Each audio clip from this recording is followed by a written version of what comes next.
Afternoon. अब हम लोग ये चाहते हैं कि फिनिशिंग टच दिया जाए। कुछ 2-3 टॉपिक बचे हैं इस पेपर में। हम लोगों ने रिलेटिविटी जब ख़त्म की थी तो फोटोन के बारे में हम लोगों ने जो रिलेटिविटी के हिसाब से दूरी बनती थी उसको डिस्कस किया था। स्टैटिस्टिकल मैकेनिक्स में हम लोगों ने बोस-आइंस्टीन स्टैटिस्टिक्स पढ़ ली है और फोटॉन्स को बोसॉन्स माना जाता है। किसी ब्लैक बॉडी चैम्बर में अगर फोटॉन्स की उपस्थिति है या आप ब्लैक बॉडी रेडिएशन को शायद 11th-12th क्लास से पढ़ते आए हैं, डायरेक्टली फार्मूला यूज़ करते थे। हम लोगों ने पहले कभी उस फार्मूले का प्रॉपर डेरिवेशन नहीं किया था। आज हम इस लेवल पे पहुंच चुके हैं बोस-आइंस्टीन स्टैटिस्टिक्स पढ़ने के बाद कि हम इससे रिलेटेड जो स्टैटिस्टिक्स के बोस-आइंस्टीन स्टैटिस्टिक्स के हिसाब से जो फॉर्मूलेशन बनता है उसको समझें। कोई भी टॉपिक पढ़ने से पहले उस सिस्टम की जो जानकारी है वो होनी ज़रूरी हो। भाई जिसको हम पढ़ने जा रहे हैं उसके बारे में जानकारी होगी तभी समझ में आता है। आप उस सिचुएशन को कंसीडर करें। तो मैं सीधे से बुकिश लैंग्वेज में पढ़ के सुनाता हूँ। हेडिंग हमने डाल रखा है फोटॉन्स इन ब्लैक बॉडी चैम्बर। चैम्बर है जिसमें फोटॉन्स को हमने कंसीडर कर लिया है, ठीक है। बोसॉन्स क्या होते हैं? इंटीग्रल स्पिन पार्टिकल्स होते हैं। बोस-आइंस्टीन स्टैटिस्टिक्स का या डिस्ट्रीब्यूशन का फॉर्मूला आपको मालूम है। कुछ वेरिएशंस यहाँ पे हमें कंसीडर करने होंगे, उन्हीं का डिस्कशन हम लोग करने जा रहे हैं। तो example is an application of Bose Einstein statistics to photons, ठीक है।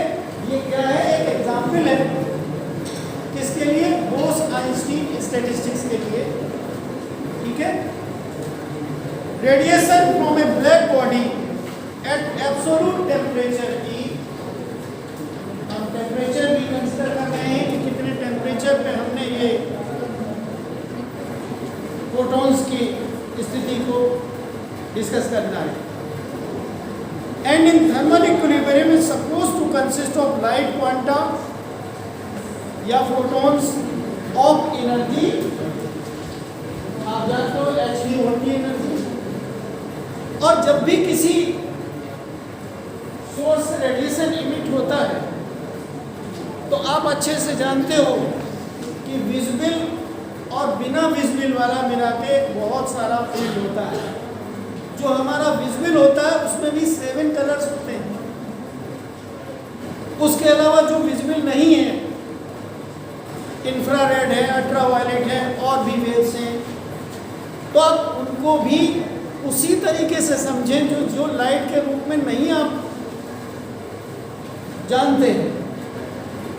अगर कोई इंफ्रारेड रेडिएशन यानी हीट रेडिएशन है तो वो भी इलेक्ट्रोमैग्नेटिक वेव है, उसकी भी ड्यूअल नेचर हम लोग कंसीडर करते हैं। उनको भी हम ये मान के चलते हैं कि वो मासलेस पार्टिकल्स फोटॉन्स से ही उसका स्ट्रक्चर बनता है, ठीक है। Moving in all possible directions with speed of light c and therefore possesses the momentum. उसका जो मोमेंटम होता है, ये तो एनर्जी हो गई, और दूसरा उसका जो मोमेंटम है p = hν/c। कुछ जो इम्पोर्टेंट प्रॉपर्टीज़ हैं इसकी वो भी जान लीजिए। बहुत बच्चों वाला बातें हैं, हालांकि अभी आप बच्चे ही हैं तो बड़ा अपने आप को समझने ज़रूर लगे। ज्ञान के पॉइंट ऑफ व्यू से आप समझ लीजिए कि आप ग्रेजुएशन लेवल पे सिर्फ ABCD ही देखते सब सीखते हैं, असली जो फिजिक्स आपको समझ में आएगी वो पीजी और पीजी के बाद रिसर्च करने पर समझ में आती है। लेकिन अगर आप बेसिक नहीं जानते हैं तो बहुत बड़ी गलती करते हैं। ठीक है, पहली चीज, protons are particles of zero rest mass, पहला पॉइंट लिखा है। दूसरा, जैसा कि हम स्टैटिस्टिक्स में पढ़ते आए हैं, protons are indistinguishable from one another and their number in a system is not necessarily constant. अभी तक जो बोस-आइंस्टीन स्टैटिस्टिक्स पढ़ी थी आपने, तो total number of particles constant कहते थे। इसमें पार्टिकल्स का एमिशन हो रहा है लगातार, तो नंबर ऑफ पार्टिकल्स वाला कांस्टेंट वाला एक कंडीशन इसमें हम छोड़ेंगे। ये पॉइंट सबसे ज़्यादा इम्पॉर्टेंट है आपके समझने के लिए, वो दूसरे पॉइंट में लिखा जा रहा है। Because in every emission process in an atom a new light quanta is formed and if a photon of frequency new is absorbed by wall of the enclosure, it can be replaced by emission of several photons। भाई एक absorb हुआ, बदले में बहुत सारे और आ गए, तो कांस्टेंट कहाँ रहा? और फ्रीक्वेंसीज न्यू 1, न्यू 2, न्यू 3 वगैरह वगैरह। तो जो टोटल एनर्जी आप लेके चल रहे थे वो h new 1 plus h new 2 plus dot dot dot, इस तरीके से आप लिख सकते हो। इसमें ये कंडीशन जो आप लिखते थे कि sigma delta N I equal to constant, इसमें नॉट इक्वल टू 0 होगा। भाई n इक्वल टू कॉन्स्टेंट होता था तो delta N I equal to 0 होता था सिग्मा के रूप में। यहाँ पे नॉट इक्वल टू 0, ये इक्वेशन 1 ले लेंगे, ये इक्वेशन 2 ले लेंगे। ये छोटी छोटी सी बातों को ऑब्जेक्टिव क्वेश्चन पेपर की पॉलिसी के हिसाब से ज़्यादा इम्पोर्टेंट मान के दिमाग में बैठाते चले जाइए। अगर आप समरी बना रहे हैं तो एक पॉइंट जहाँ पे हम बोला करें, आप अगर कॉपी है तो उसमें लिख लिया करें, वो आपके काम आएगी। ऑब्जेक्टिव क्वेश्चन इन्हीं छोटी छोटी बातों पे बनते हैं। इसमें ये बहुत खास बात है कि sigma delta N I not equal to 0, यानी there is variation in number of photons or number of particles named protons, right? Here, hence we must drop the auxiliary condition delta sigma delta n i equal to 0, इसमें consider नहीं किया जाएगा। जो undetermined multiplier लेते थे आप alpha वाला, ये नंबर ऑफ पार्टिकल से संबंधित था बोस-आइंस्टीन स्टैटिस्टिक्स में, ये हम कंसीडर करने की स्थिति में नहीं। सिर्फ बीटा वाला हम लेंगे, टोटल एनर्जी वाला, इसके अलावा नहीं लेंगे। तो ये पॉइंट नोट करने वाला है। Therefore the undetermined multiplier alpha is equal to 0। दूसरी चीज, therefore alpha equal to 0 लिया जाएगा इसमें, ये खास बात है, right? Sigma delta N I not equal to 0। दूसरी बात उसी के साथ हो जाती है alpha is 0, because we are not going to consider alpha. क्यों? चूंकि वो चीज़ कॉन्स्टेंट है ही नहीं, तो हम उस पॉइंट को नहीं कंसीडर करेंगे, यानी अल्फा को 0 लेके चलेंगे। तीसरा पॉइंट है, the protons are Bose particles with spin 1 having 2 modes of propagation. ठीक है, तो अब वो सारी बातें जो फिजिक्स पहले आपने पढ़ी है कि जो हमारा फेज स्पेस होता है कितने कोऑर्डिनेट से मिला के बनता है, बताइए? 6 coordinates, x, y, z, px, py, pz। अगर आप एक सेल बनाते हो, उसका वॉल्यूम बताते हो, तो आप कहते हो डेटा, और इसको लिखते हो dx, dy, dz, dpx, dpy, dpz। क्या आपका बड़ा हुआ है? और dx इंटू dpx क्या होता है? अनसर्टेनिटी प्रिंसिपल के हिसाब से h, इसी तरीके से dy, dpy, वो भी h। तो कुल मिला के जो वॉल्यूम है वो h क्यूब के बराबर होगा। ये आपको कंसीडर करना है, ये इक्वेशन नंबर हो जाएगी 3। कोई प्रॉब्लम? अब देखिए, 2 हिस्सों में अगर बांट लीजिए, आप dx, dy, dz को क्या लेते हो? क्या लेते हो? वॉल्यूम dv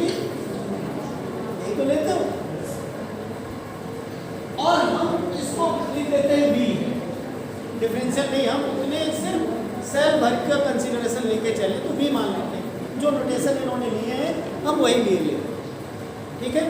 दूसरी चीज जो हमारा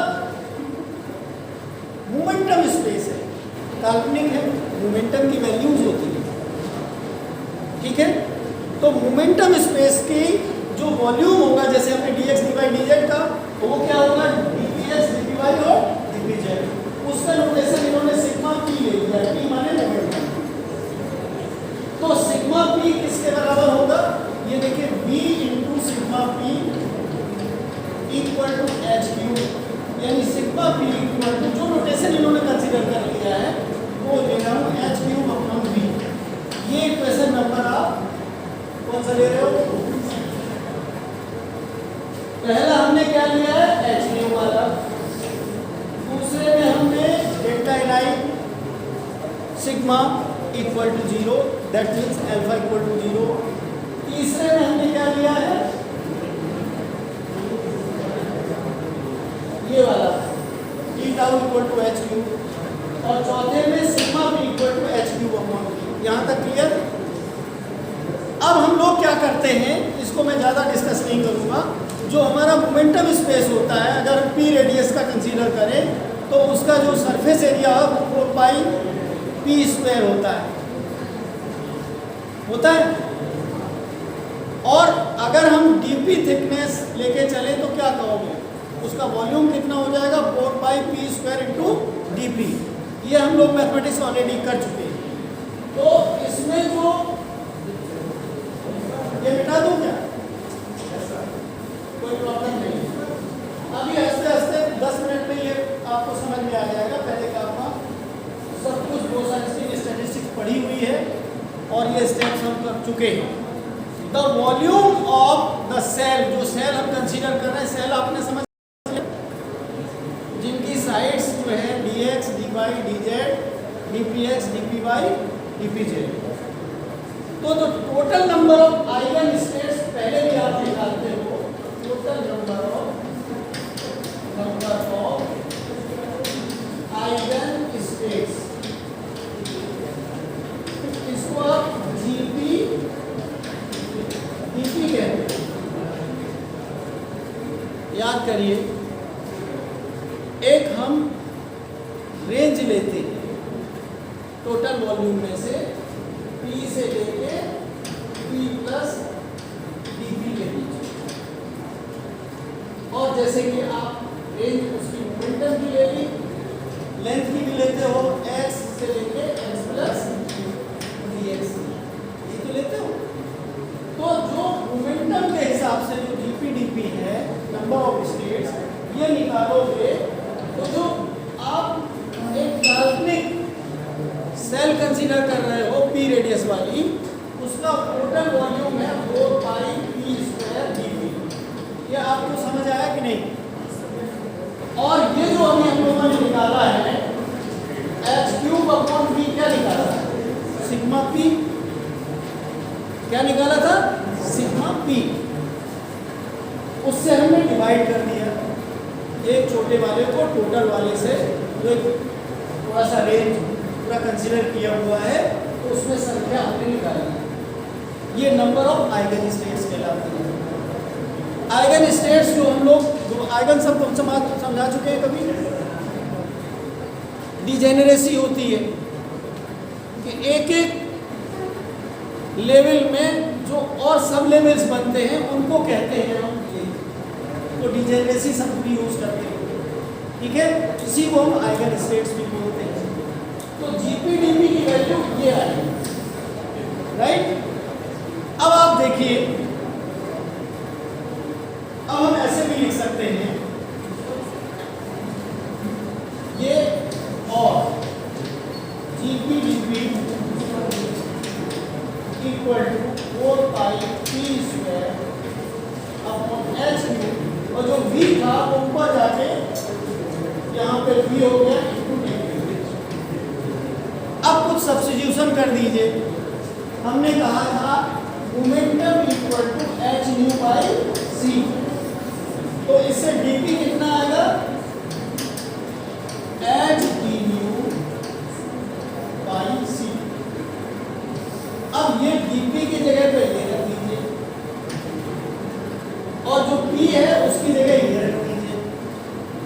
रख पाएंगे? मैं सारे स्टेप्स लिखूं कि डायरेक्ट आगे वाला लिख देता हूं? तो आप देखिए, ये जब आप रखेंगे, सब्स्टिट्यूट करेंगे, तो P के बजाय हम फ्रीक्वेंसी के रूप में लिख लेंगे, क्योंकि फ्रीक्वेंसी रेंज है, हम फ्रीक्वेंसी के हिसाब से डिस्ट्रीब्यूशन करेंगे। मोमेंटम लेके G nu D nu equal to हो जाएगा, ये सब्स्टिट्यूशन के बाद 4 pi nu square upon C cube into D. ये इक्वेशन नंबर 5, ठीक है। अब इन्होंने कहा taking into account the doubling of states due to polarization of the photons. Photons में आपने पोलराइजेशन पढ़ा है, ठीक है। जो मोड्स ऑफ प्रोपेगेशन के हिसाब से हम दोनों लेते हैं, ड्यूअल डायरेक्शन ले लेते हैं पोलराइजेशन के हिसाब से। तो अब हम क्या करेंगे, इस नंबर को डबल कर देंगे नेक्स्ट वाले में। कहाँ लिखा हमने जी न्यू डी न्यू, डबल करने का मतलब 8 पाई ये हो जाएगा बस, ठीक, कोई प्रॉब्लम। अब हमने जी न्यू डी न्यू की वैल्यू निकाल ली।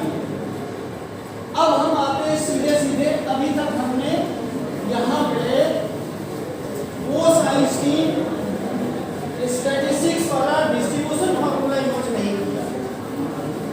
अब जो कोस आइंस्टीन वाला जो फार्मूला होता था, वो डीएन वाला आपने पढ़ा होगा, जो नंबर ऑफ पार्टिकल्स, यहाँ पे नंबर ऑफ फोटॉन्स है। साइलेंटली समझ के पढ़िए mister Manmohan Singh, you are not serious in your studies. वो चेहरे का जो आपका फेशियल एक्सप्रेशन है वो बहुत अजीब टाइप का तुमने बना रखा है। खैर, तो जी न्यू डी न्यू जो है हम लोगों ने निकाल के इसको माइंड में रख लिया, ठीक है। अब दूसरी चीज, हमने जो कोस आइंस्टीन डिस्ट्रीब्यूशन है उसके हिसाब से डीएन वाला फॉर्मूला आप वहाँ से कॉपी करके लाइए। तो डीएन इक्वल टू ये हो जाएगा 8 pi nu square upon C D nu upon e to the power alpha e to the power beta epsilon. Beta epsilon आपने पढ़ा है, इसी को बीटा को आप 1/kT लिख देते हो और एप्सिलॉन को आप h न्यू लिख देते हो, लिख दिया। अल्फा को हमने 0 कर दिया है तो e टू द पावर 0 बन हो गया और -1, ये फॉर्मूला डीएन का हो गया।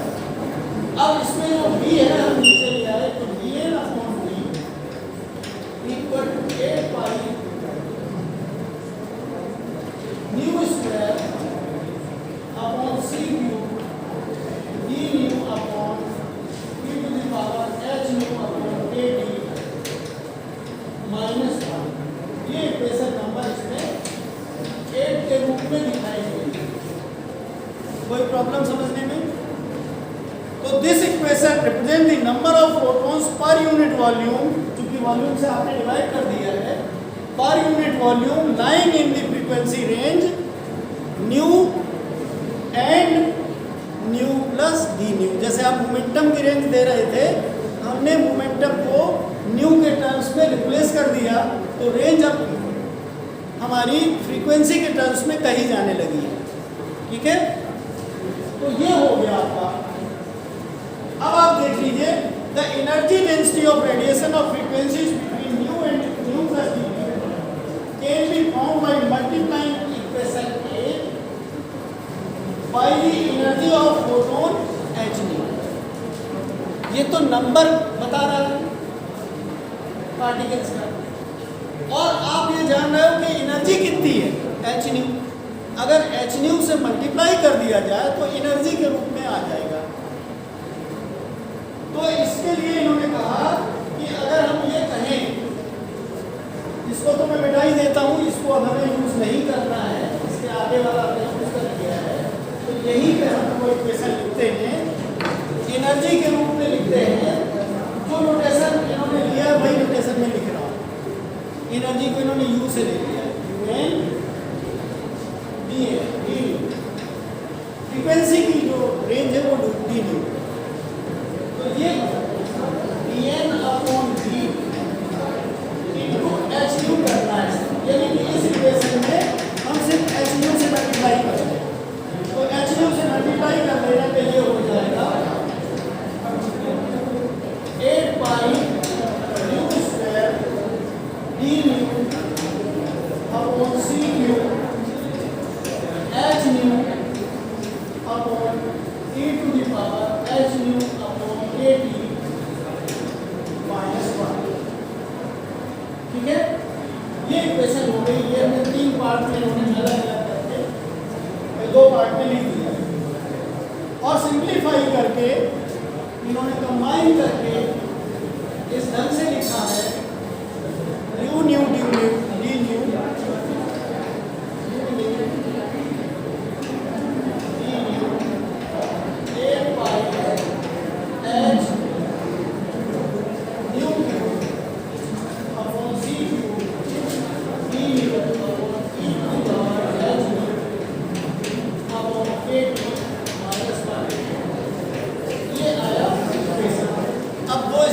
बचे हैं, इनको हम लोग और समझ लेते हैं।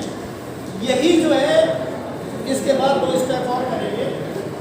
आपने कभी पढ़ा होगा थर्मोडायनेमिक्स में, जब भी ब्लैक बॉडी रेडिएशन पढ़ा होगा, यही फॉर्मूला आप डायरेक्टली यूज करते हैं।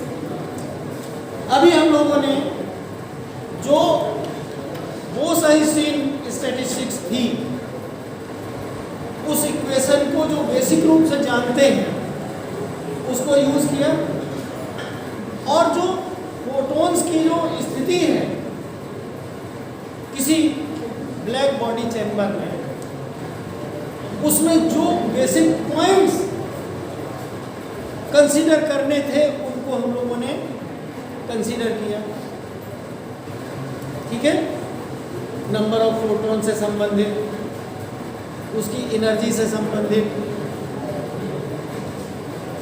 जो पैरामीटर है डिटरमाइंड मल्टीप्लायर अल्फा के बारे में, एनर्जी के बारे में कि एच न्यू होती है और डिफरेंट फोटॉन्स की एच न्यू 1 एच न्यू 2 वगैरह वगैरह होती है। फेज स्पेस की हाइपोथेसिस भी उसमें इंक्लूड करी आपने, उनके जो मोमेंटम स्पेस के हिसाब से क्या वॉल्यूम हो सकता है सेल का, और जो हमारा स्पेस डायमेंशन के हिसाब से होता है उसके हिसाब से क्या हो सकता है। नोटेशन कुछ स्पेशल ले लिए गए, उससे घबराने की बात नहीं है। हमने dx dy dz को क्या ले लिया था, कैपिटल P, और dpx dpy dpz को हमने ले लिया था सिग्मा p। हमने अनसर्टेनिटी प्रिंसिपल भी लगा दिया था, d टाउ को हमने h क्यूब के बराबर किया था। छोटे मोटे स्टेप्स जो है हमने रास्ते में करे, यही तो किया और कुछ तो नहीं किया, बस उठा के हम रखते रहे। आइगन स्टेट्स का मामला था, उसको भी हमने सुलझाने की कोशिश करी कि भाई जो हमने टोटल वॉल्यूम लिया था वो हमने अलग से इमेजिन कर लिया कि भाई P रेडियस का एक स्फीयर हमने एज्यूम किया, जिसको हमने पुराना मान के छोड़ दिया था, और फिर P प्लस dP रेडियस वाला लिया, तो इसको हमने 4 पाई P स्क्वायर इसका सरफेस एरिया बताया, और इसकी जो मोटाई थी जब बहुत पतली होती है तो इसका कैपेसिटी निकाल लेते हैं। इस वॉल्यूम में जो इस रेंज में निकला, तो जो सेल का वॉल्यूम निकाला था हमने sigma P into H cube, sigma P into V वाला, जो कि h क्यूब के बराबर था, है ना, इस टोटल वाले में डिवाइड कर दिया, वो संख्या आ गई, वो संख्या आ गई। और फिर बोस-आइंस्टीन के हिसाब से हमने स्टैटिस्टिक्स के हिसाब से जो इक्वेशन पढ़ी थी उसको फिर हमने यूज किया। बोस-आइंस्टीन स्टैटिस्टिक्स का फॉर्मूला ही मैंने डिराइव नहीं करी, हम उसका एप्लीकेशन पढ़ रहे हैं। तो dn का जो फॉर्मूला होता है उसको हमने यहाँ कॉपी किया और उसी के हिसाब से जो फाइंडिंग्स थी उसके साथ उसमें सब्स्टिट्यूट करके कंबाइन करके आगे बढ़ चले और बढ़ते बढ़ते हमने ये इक्वेशन अचीव किया। यही प्लांक महोदय ने रेडिएशन के लिए बोस-आइंस्टीन स्टैटिस्टिक्स इस्तेमाल करते हुए, जैसा कि हम लोगों ने अभी किया, वो फॉर्मूला या वो इक्वेशन हम सबके सामने रखी थी। इसी को कहते हैं वेल नोन या famous Planck's law of radiation in terms of frequency. अगर आपसे ये कहा जाए कि इसी फॉर्मूले को, ये तो आपको लर्न करना ही पड़ेगा, ऑब्जेक्टिव में पूछ देते हैं, अब उसमें गलत सही करने के लिए कहीं पे ये हटा दिया या +1 कर दिया या इसमें हेर फेर कर दिया, सॉरी ठीक है, इसमें जो है न्यू क्यूब की जगह न्यू स्क्वायर कर दिया या सी क्यूब की जगह पे C5 कर दिया वगैरह वगैरह, ऐसा करके कंफ्यूज करते हैं ऑब्जेक्टिव में। तो इसको लर्न भी करना है, समझ के भी रखना है और इस ढंग से लर्न करना है कि वहाँ कंफ्यूजन किसी भी तरीके से आपको ना हो पाए। अब अगर वेवलेंथ के टर्म्स में, केवल फ्रीक्वेंसी के टर्म्स में आपने नहीं पढ़ा, अब फ्रीक्वेंसी के टर्म्स वाला हम लोग और देख लेते हैं। आप फ्रीक्वेंसी कैसे करेंगे? Nu equal to C by lambda होता है। क्या होता है? Nu equal to C by lambda. तो अब इसमें जो है हम यहाँ पर तो लिख देंगे भाई, रेंज हमने फ्रीक्वेंसी के रेंज ली नहीं हुई। जब हम वेवलेंथ के टर्म्स में करने जा रहे हैं तो हम रिप्रेजेंटेशन जो है एनर्जी वगैरह का U लैम्डा डी लैम्डा इधर कर देंगे और यहाँ पे हम जो फॉर्मूला लिखा हुआ है 8 pi upon 8 pi H upon C cube को लिखा है, लिखना रहने या नहीं, nu equal to C by lambda लिख देंगे। कहाँ पे? यहाँ पे। तो इसमें क्या लिखा जाएगा? C cube upon lambda. तो C क्यूब कैंसिल हो जाएंगे कि नहीं? तो ये हो जाएगा 8 pi H upon lambda cube. और फिर यहाँ डी न्यू की जगह पे जो हमने रखा था ना, डी न्यू किसके बराबर हो जाएगा? इसी से nu equal to C by lambda. D nu जो हो जाएगा minus C d lambda upon lambda square. यहाँ पर रख लीजिए डी न्यू की जगह, तो minus C d lambda upon lambda square divided by e power hc e to the power hc और न्यू की जगह hc अपॉन लैम्डा के डी हो जाएगा माइनस। अब जो c d lambda upon lambda square आ जाएगा, ये लैम्डा स्क्वायर जिसके साथ मिलकर लैम्डा पावर 5, उसमें ध्यान रखिएगा इसमें न्यू क्यूब में है, 1 अपॉन लैम्डा स्क्वायर आ जाने की वजह से ये फॉर्मूला हो जाएगा U लैम्डा डी लैम्डा। कभी कभी इस रूप में भी लिख देते हैं मॉड करके, मैग्नीट्यूड वाइज है 8 pi hc upon lambda to the power 5 D lambda upon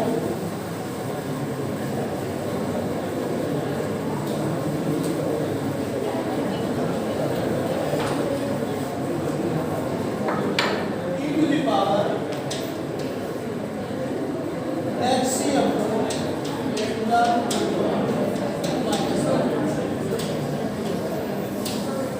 This is well known, या this is famous Planck's radiation law या radiation formula in terms of gravity।